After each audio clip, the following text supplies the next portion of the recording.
Well, shares of Viking Therapeutics jumping more than 21% after the company's latest earnings call, in which it outlined plans for a quadruple combo formulation of its obesity medication, one that could deal a blow to the offerings from heavyweights like Eli Lilly and Novo Nordisk. Let's bring in Jared Holz, Mizuho's healthcare equity strategist. Jared, great to have you with us.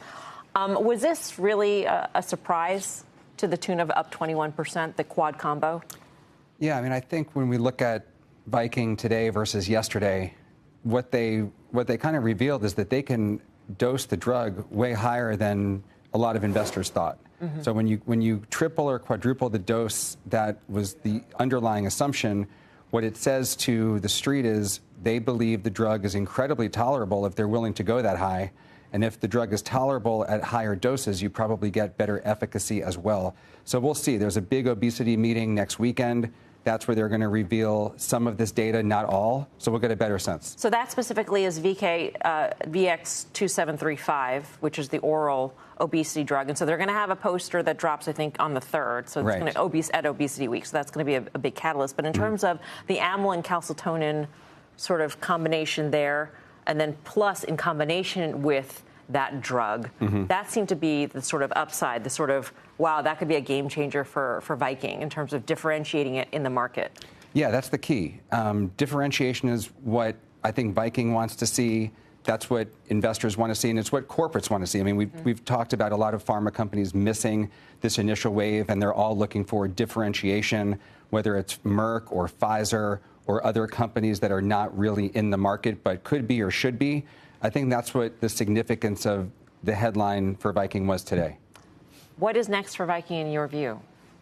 I think we need to see more oral data. To me, the injectable is not as interesting. We've figured that out. We've solved for it. Now, maybe there's better dosing regimens or potentially slightly better efficacy out of one of the companies. Maybe it's Viking, maybe it's Novo or Lilly.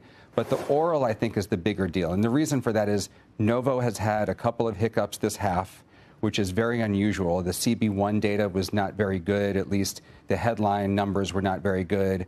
And then amycretin, their peptide oral, seems like it could face challenges. So this is really the first time where maybe Viking slides into first or second position in oral with Lilly. Is the number one challenge for the amycretin the manufacturing process? I think so. Yeah. I think that's the biggest hurdle. Okay.